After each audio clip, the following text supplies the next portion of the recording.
Hi, I'm Daniel Zengel with PRP Labs, here with Dawn Lipscomb, and we're going to be talking about the various anticoagulants used in PRP preparation. So Dawn, first of all, can you start off explaining what an anticoagulant is exactly? Yes, so when activated platelets undergo degranulation, this is when they secrete their growth factors and cell signaling molecules. We don't actually want this to occur during the preparation. Right, we don't want to activate the platelets right off the bat. Okay. No, because they'll separate out during the preparation. And then you're left with platelets that have low viability and also have already secreted a majority of their growth factors. Right, okay. So adding an anticoagulant to the whole blood, this is something that will prevent the blood from clotting, from forming those long strands of fibrin, which is caused by the cells secreting these growth factors and cell signaling molecules. Okay. Exactly. So fibrin, when the platelets get activated, they produce fibrin, which causes clotting. Yes. And that's why platelets are so helpful for wound healing. Exactly. The platelets will stick to the fibrin, and then they'll continue to secrete the growth factors. Okay. But we want don't to want prevent that. Right? Yeah. So when we're making PRP, we want a final product that is liquid, essentially, and injectable. We don't want it to be clotted. Exactly. And so you'll see with most PRP kits on the market, the very first step when you're doing the blood draw, you're using a syringe that already has an anticoagulant in the syringe. So as you're drawing the blood, it's immediately getting mixed with that anticoagulant to prevent clotting. Exactly. And different types of anticoagulants may result in varying efficiency of the PRP treatment. For instance, some of the anticoagulants can cause spontaneous activation of platelets. Like actually heparin has been shown to produce this effect. Right. And I know heparin was used kind of in the past. It's a little less common now, especially with commercial systems. You pretty much don't see heparin used as an anticoagulant.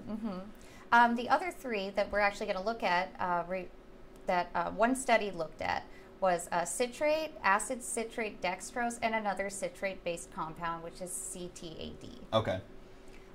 So this study actually reviewed the efficiency of all three of these, including the heparin. However, it was mentioned in the study that heparin doesn't really work. So it says heparin, and then ACDA, citrate, and then the CTAD was the fourth anticoagulant that they compared. Exactly. Okay. And so ACD is actually used by blood banks to store viable platelets for up to 6 hours. And the authors actually found that this anticoagulant not only exceeded the other anticoagulants in preventing the growth factor release, but it also resulted in final higher levels of transforming growth factor beta 1, which this is just one of the growth factors that actually communicate with cells, hey, come over here, there's a wound, you need to migrate over here and fix it. Got it. Okay. So by using ACDA, in the study they found that versus the other anticoagulants, the final product, the final PRP, had more of these useful growth factors present. Exactly. And it should be mentioned also that the other citrate-based molecule that they use, CTAD, also was comparable. Okay, got it. Yeah. And so the reason that the authors suspect for the ACD-CTAD superiority is that when platelets are stored, they actually have to continue going through cellular metabolism. So this requires energy. This energy is in the form of glucose. And so once the glucose becomes depleted, then the cells, they become less viable. Right. So the ACD actually has dextrose in it, which is a sugar, and so this added dextrose will provide that necessary energy requirement so that it's not depleted quite so fast. Right, that's interesting. And ACDA, so ACD is the solution, and there's a ACDA, ACDB, ACDC, and those are just various concentrations. ACDA is what's usually used for PRP preparation, and you'll see that on a lot of the commercial kits on the market.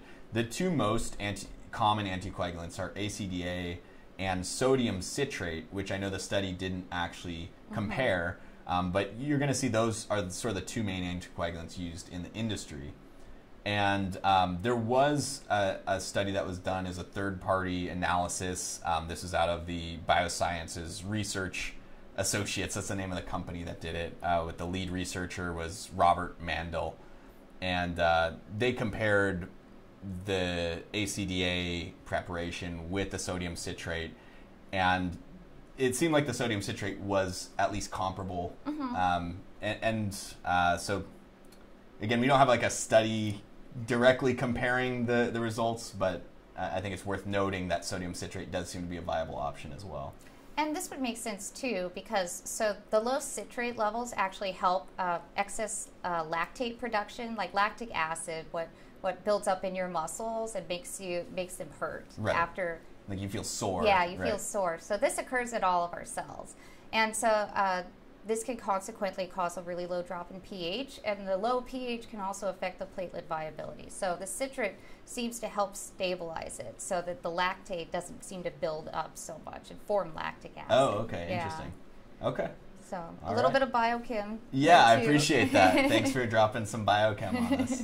All right, Dawn. So we're going to be covering some more topics on PRP in just a few minutes, so stay tuned.